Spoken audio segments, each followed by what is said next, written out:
하나님께서 주신 말씀 여호수아 3장 14절부터 14절까지의 말씀을 함께 봉독해 올리겠습니다.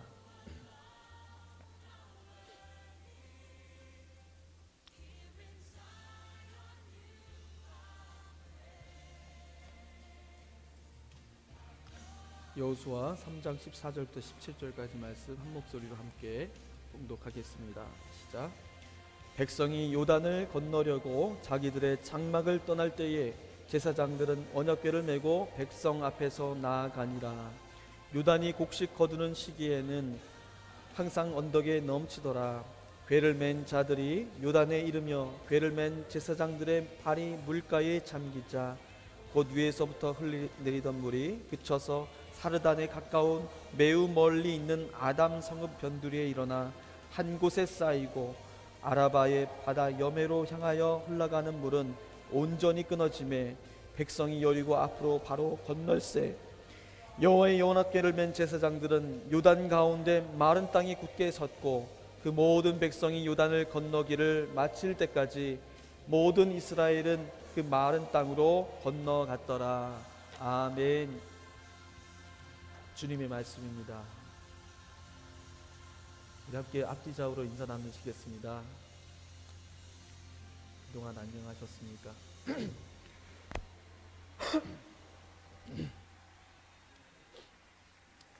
한절기라서 많은 우리 성도님들도 편찮으시고 또 몸이 아프셨는데 건강 유의하시고 또 늘 평안 가운데 거하시기를 간절히 축원합니다.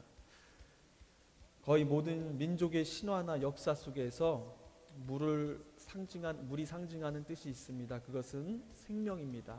물은 생명을 상징하지요. 반대로 다른 뜻도 있는데요. 죽음, 난관, 역경, 고난 이런 것을 상징하는 뜻으로 물이라는 소재가 등장합니다.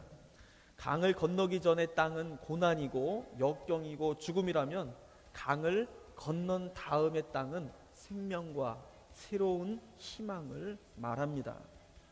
그래서 강에는 한 가지 더 중요한 의미가 있다고 할 수 있는데요. 그것은 강을 통과한다는 것은 고난과 역경과 죽음을 통과해서 생명과 새로운 세상의 희망을 차지하게 된다는 그런 뜻이 있습니다. 그래서 강은 삶과 죽음을 가르는 경계선이고 고난에서 희망으로 넘어가는 그런 분기점이 되는 것입니다. 강과 관련된 흥미로운 역사를 하나 소개할까 합니다. 우리가 상투적으로 쓰는 말들 중에 루비콘 강을 건넜다는 말 잘 아실 거라고 생각합니다. 루비콘 강은 로마의 땅 북쪽에 있는 그런 강을 말하는데요. 전쟁에 나간 총독이 다시 돌아올 때에 루비콘 강을 건너기 전에는 반드시 군대를 그 자리에 두고 무장을 다 해제한 다음에 그 총독만이 몇 명과 대동해서 로마 안으로 들어갈 수 있었습니다. 그것은 하나의 전통이었는데요. 그렇게 하고 있는 것은 자신이 거느리는 군대, 그 막강한 많은 병사들, 이제 막 전쟁을 마치고 지금 당장 누구라도 쳐부술 수 있을 것 같은 그러한 사기에 오른 병사들을 데리고 로마에 반역할 의도가 없다라는 그런 충성의 표시였습니다. 그래서 총독이었던 시저가 전쟁에서 돌아올 때에 루비콘 강 앞에서 갈등을 했지요. 자신을 죽일 음모를 꾸미는 그 로마의 집정관들의 그런 계획을 알고서는 군대를 두고 갈지 거느리고 갈지 그 루비콘 강 앞에서 망설입니다. 군대를 거느리고 들어가는 것, 전쟁을 하겠다는 표시가 되니까 망설일 수밖에 없었고 루비콘 강을 어떻게 건널지를 결정하는 것은 생과 사를 결정짓는 중대한 문제가 되었습니다. 잘 아시는 것처럼 시저는 결국 군대를 거느리고 강을 건넙니다. 그리고 그가 그 강을 건넜을 때에는 다시 그 강을 돌아갈 수가 없었습니다. 그럼 필사적으로 전쟁을 할 수밖에 없었죠. 그리고 결국 그가 로마의 황제가 되었습니다. 강이라는 소재, 우리 한국의 역사 안에서도 또 그러한 죽음을 의미하는, 또 죽음을 넘어 새로운 생명을 의미하는 그런 뜻으로도 많이 회자가 되곤 합니다. 이스라엘 백성들에게도 강은 죽음과 구원의 경계를 결정짓는 그런 역사적인 사건으로 등장을 합니다. 잘 아시다시피 출애굽은 어떤 것으로 시작했습니까? 바로 홍해를 건너는 사건으로 시작이 되었습니다. 그리고 출애굽의 그 기나긴 여정은 바로 요단강을 건너는 것으로 완성이 되었습니다. 오늘 읽은 말씀에서 이스라엘 백성들은 약속의 땅인 가나안으로 들어가는 길목에서 요단강을 만납니다. 이 요단강을 건너면 이제 약속의 땅으로 들어갈 수가 있습니다. 그런데 문제가 있습니다. 요단강은 그리 큰 강은 사실 아닙니다. 그런데 마침 추수기간이어서 이제 이 제방까지 물이 가득 차 올랐다고 성경은 말하고 있습니다. 보통 때에는 침례 요한이 요단강에서 침례를 베풀었던 것처럼 사람이 들어가서 침례를 받을 만큼 그렇게 깊지 않은 강이었습니다. 낮은 물이었어요. 그런데 지금은 사정이 다르다는 것입니다. 걸어서는 통과할 수 없을 만큼 깊은 강으로 그 요단강이 변해 있다는 것이에요. 눈앞에 보이는 가나안 땅의 입구에서 여호수아가 이끄는 이스라엘 백성들은 그만 문제에 부딪히고 말았습니다. 그렇다고 가나안으로 들어갈 수 있는 다른 방법이 없었던 것은 아닙니다. 조금 더 시간이 걸리더라도 그 요단강을 우회해서 돌아가면은 얼마든지 가나안 땅으로 들어갈 수 있습니다. 그럼에도 굳이 위험을 감수하고 요단강을 건널 이유는 사실 없어 보입니다. 그런데도 여호수아는 이 요단강을 기어코 건너고자 하고 있습니다. 이것은 여호수아의 만용일까요? 아니면 지도자의 어리석음에서 나온 잘못된 판단일까요? 앞서 말씀드렸듯이 강은 죽음과 생명을 결정짓는 그런 경계를 말합니다. 생과 사의 경계, 절망에서 희망의 분기점이 바로 이 요단강이 상징하는 바입니다. 그러므로 요단강을 우회해서 가든지 배를 만들어서 배를 타고 건너든지 아니면 물이 낮아질 때까지 기다렸다가 건너든지 건너는 방법은 얼마든지 있습니다. 요단강에 물이 많다 해서 가나안 땅에 못 들어가는 것은 결코 아닙니다. 그런데 중요한 것은 생과 사를 가늠하는 그 문턱 앞에서 그 문제를 어떠한 방식으로 해결하고 돌파해 나갈 것인가가 더 중요한 문제가 되었다는 것입니다. 과정이 어떻게 되었든지 결과만 좋으면 된다는 지극히 인간적이고 이해타산적인 방식으로 가나안 땅에 들어가려고 했다면, 사실 생각해 보십시오. 이스라엘 백성들은 40년이 아니라 4주 만에라도 가나안 땅에 이미 들어갈 수 있었을 것입니다. 그럼에도 하나님이 그들을 광야에서 40년이라는 긴 세월 동안 온갖 고난과 어려움을 당하게 하시고 머물게 하신 그 뜻은 무엇입니까? 그것은 그들이 어디에 들어가느냐보다 어떻게 들어가느냐가 더 중요했기 때문입니다. 그들이 어떤 마음과 믿음의 상태를 가지고 가나안 땅에 들어가느냐가 빨리 들어가는 것보다 훨씬 중요했다는 것입니다. 그들의 삶은 어떻습니까? 조금만 불편하면, 조금만 힘들면 이집트의 노예 생활을 그리워하고 하나님을 원망하는 습관이 온몸에 배어있던 사람들이었습니다. 그런 사람들에게 가나안 땅 그 앞에 주어진다 할지라도요, 그 땅이 축복의 땅이 될 수가 있겠습니까? 사실 가나안 땅은요, 젖과 꿀이 흐르는 땅이 결코 아닙니다. 사막이에요. 황량하고 물이 부족하고 농사짓기 부적절한 땅이에요. 그럼에도 성경이 그곳을 젖과 꿀이 흐르는 땅이라고 말하는 것은요, 젖과 꿀이 흐르기 때문이 아니라 바로 그러한 믿음을 가지고 이제 더 이상 주님 앞에 작은 불편함과 손해를 가지고 불평하지 않고 원망하지 않고 모든 것에 감사함으로 주님 앞에 의지할 수 있는 그 마음을 가지고 들어가는 땅은 그 어느 곳이나 젖과 꿀이 흐르는 땅이라는 것입니다. 쉽게 마음이 흔들리고 하나님을 배반하는 그러한 천박한 믿음을 가지고서, 그런 마음을 가지고서는 가나안이 아니라 천국을 지금 당장 보여준다 해도 그들은 천국을 지옥처럼 살아갈 수밖에 없는 나약한 자들이라는 것을 하나님께서는 너무나도 잘 아셨습니다. 그래서 그들에게는 40년이라는 긴 연단의 시간이 필요했던 것입니다. 이제 가나안 땅을 눈앞에 두고 있습니다.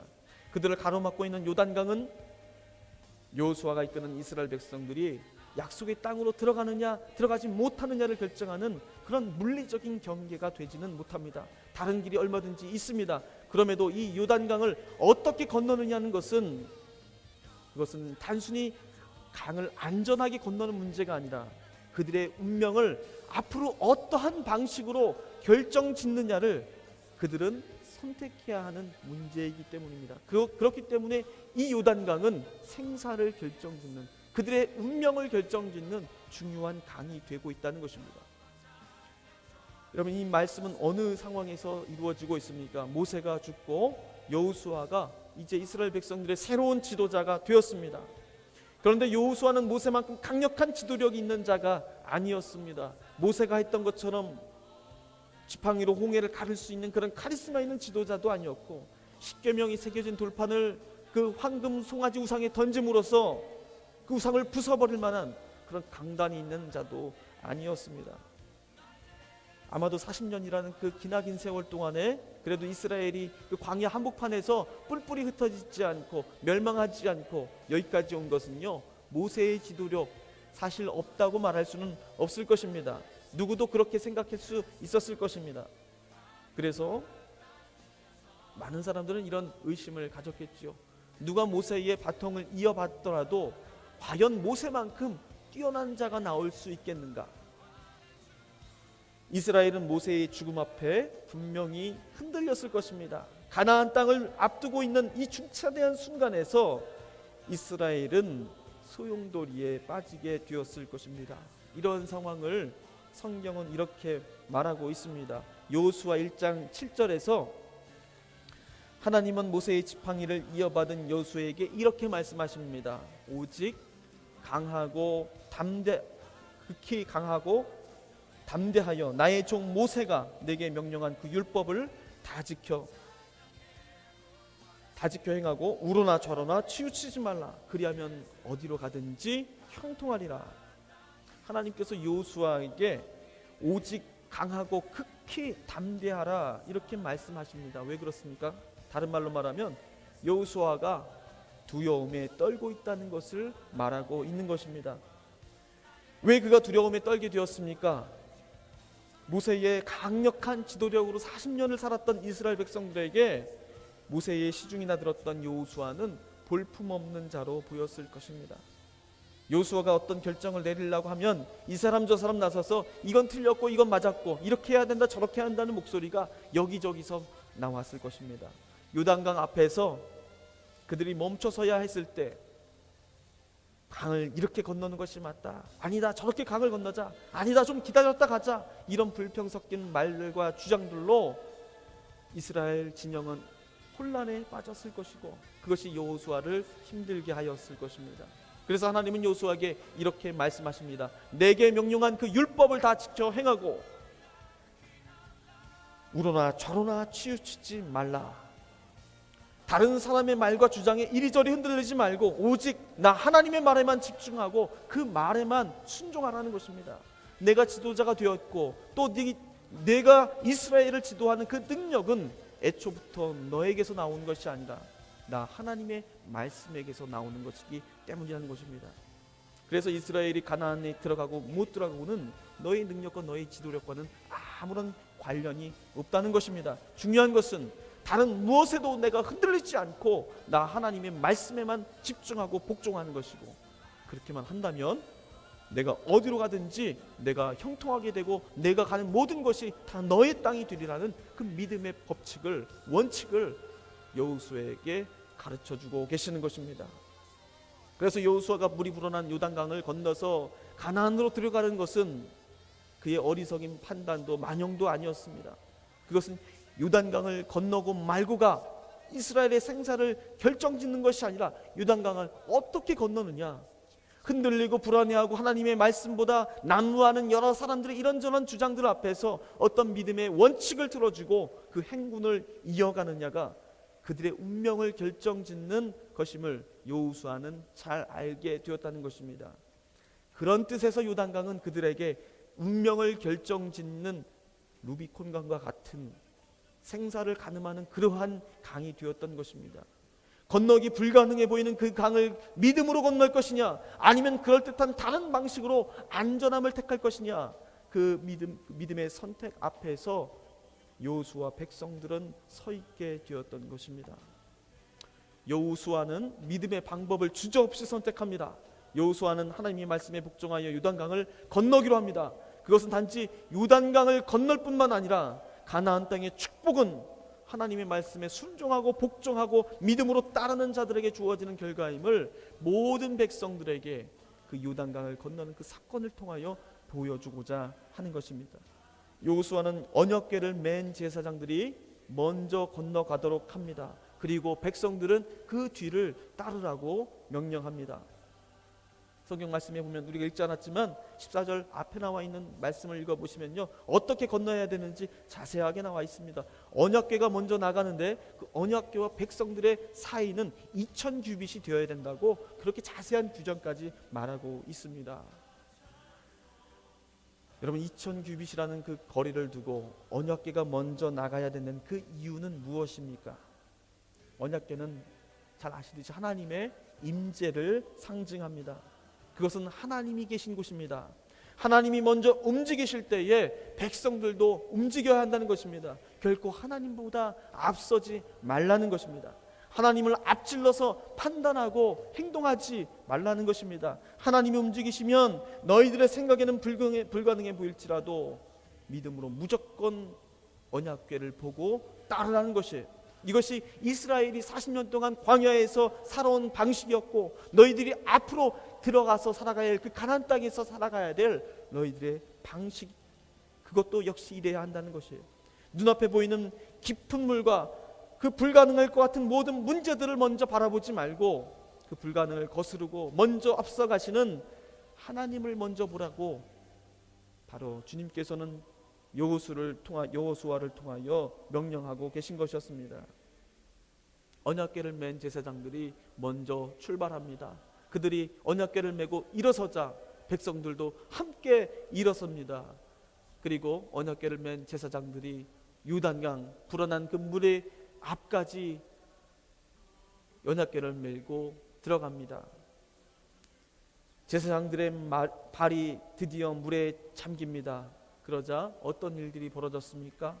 바로 흘러내리던 요단 강물이 멈추게 되었다고 성경은 증언하고 있습니다. 그리고 그 물이 끊어지고 백성들이 그 마른 땅을 건너 여리고로 가게 되었습니다. 그 사이에 어땠어요? 언약궤는 먼저 지나갔습니까? 그렇지 않습니다. 언약궤를 맨 제사장들은 먼저 건너지 않고 백성들이 다 건널 때까지 그 강 한복판에 서 있다가 모든 백성이 다 지나간 뒤에 그 언약궤도 마지막으로 그 강을 나오게 되었습니다. 여기서 우리가 알아야 할 것이 하나 있습니다. 깊은 강물 앞에 이르기 전에, 제사장들이 먼저 그 강 앞에 이르기 전에 강물이 멈춘 것이 결코 아니었습니다. 언약궤를 맨 제사장들의 발이 물속에 잠기기까지 물은 여전히 불어난 채로 흐르고 있었습니다. 다른 말로 마른 땅을 확인하고 강에 발을 내디디는 것이 아니라는 것입니다. 물이 멈춘 것은요, 발이 담겨진 다음에 일어난 일들입니다. 여러분, 이 장면은 무엇을 연상케 합니까? 저는 이 장면이 홍해를 건너는 장면과 아주 대조되는 장면이라고 생각이 들어집니다. 모세가 홍해를 건널 때에 그들은 어떻게 건넜습니까? 성경 말씀에 보면 모세가 바다 위로 손을 내밀자 바다에 바람이 불어서, 강풍이 불어서 바다 한가운데가 갈라지게 되어서 벽과 같이 파여지게 되었다고 기록하고 있습니다. 그리고 마른 땅이 보이자 그들은 홍해를 건너게 된 것입니다. 이것이 홍해를 건넜던 이스라엘의 방식이었어요. 그런데 이번에는 다릅니다. 강을 건너기 전에 여호수아는 바다 위로 손을 내밀지도 않았고 마른 땅도 드러나지 않았습니다. 단지 그들은 흐르는 물에 먼저 몸을 던집니다.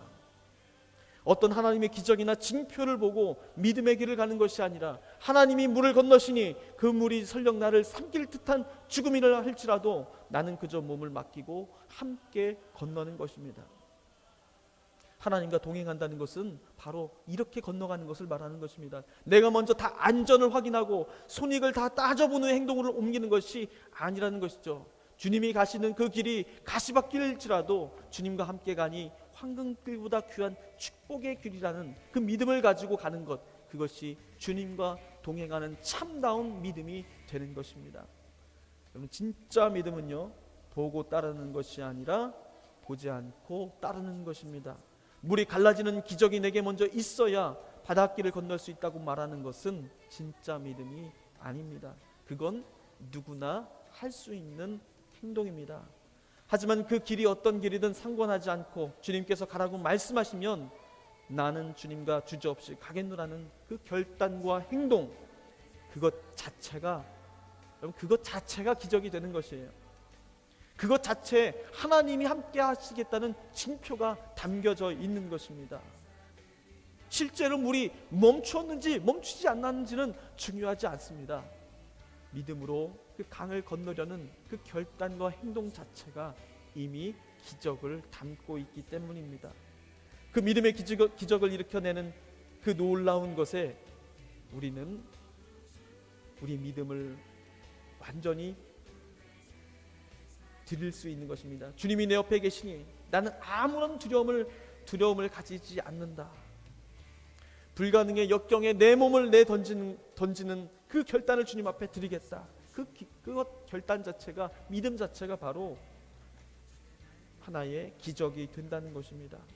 곧 기적을 행하는 믿음이 된다는 것입니다. 여러분, 기적이 먼저 있어야 우리의 믿음을 드릴 수 있는 것이 아닙니다. 주님 앞에 우리의 믿음을 드릴 때에 그 믿음은 기적의 사건을 불러오게 되어 있습니다.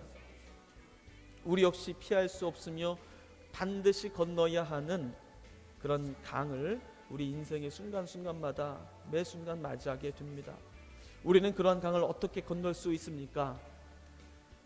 여러분 중에 지금 그 강을 만나고 계신 분이 계시다면 한번 돌이켜 생각해 보시라고 말씀드리고 싶습니다. 그 강을 지금 우리는 어떻게 건너고 있는 중입니까? 문제 앞에서 대처하는 방법은 많습니다. 그런 방법 중에 실제로 문제를 해결할 수 있는 방법도 분명히 있을 것입니다. 그런데 하나님의 방법으로 해결되지 않은 결과는 문제가 있습니다. 다른 문제를 또다시 만났을 때에 하나님을 찾지 않고 이전에 해본 적이 있었던 다른 안전하고 편한 길을 또다시 찾게 될 것이 분명하기 때문입니다. 여러분, 우리 가운데 재정이 부족하게 되면 우리에게 위기가 닥칠 것이다, 이런 생각을 하시는 분이 계십니까? 혹시 우리에게 사람이 부족하면 이거 위기가 되겠는데, 이런 생각을 혹시 가지고 계십니까? 문제를 만나서 우리가 위기라고 생각하십니까? 성경에서 말하는 위기라는 것은요, 그런 것이 아닙니다. 진짜 위기는 재정이 줄고 사람이 줄고 문제가 찾아오면 위기가 찾아온다는 그 생각 자체가 진짜 위기가 되는 것입니다. 그것에 우리 마음이 빼앗겨 있고 근심과 걱정에 붙들려 있는 것이 진짜 우리에게 주어진 위기가 된다는 것입니다. 하나님이 친히 우리와 함께 강을 건너고 계십니다. 하나님이 그 법궤만을 쫓아서 강물을 보지 말고 그 법궤를 쫓아 따르라고 명령하십니다. 주님께서는 우리와 함께 하십니다. 하지만 이 사실을 알지 못하고 내가 문제에만 집착해서 골몰하는 그 상태, 그 마음, 저러나 우러나 치우치려고 하고 사람들이 목소리에 귀 기울이려고 하는 그 마음 자체가 바로 진짜 믿음의 위기라는 것이에요. 아무리 재정이 넘쳐나고 부흥하는 것처럼 보여도 하나님이 살아계셔서 마른 길을 열어주심을 보지 못하면 여러분, 언제고 다시 위기는 또다시 찾아올 수 있습니다. 유행으로 문제가 해결됐다 해도, 잘 되는 것처럼 보인다 해도 하나님의 말씀에 순종하는 믿음을 잃어버렸다면 문제는 더 큰 환난으로 우리에게 찾아오게 되어 있습니다. 이야기를 더 이스라엘이 요단강을 건넌 이후에 어떤 일이 벌어졌는지를 더 읽어보시면 또 재미있는 이야기가 많이 나와요. 그렇게 믿음으로 요단강을 건넜습니다. 그렇다고 해서 그들이 하나님만 이제 순종하고 살았습니까? 또 다시 하나님 앞에서 거짓을 행하고 순종하지 않았을 때에 아이성 전투에서 패배하는 그 쓰라림을 맛보게 하지 않으셨습니까? 우리의 인생은 그것의 연속이에요.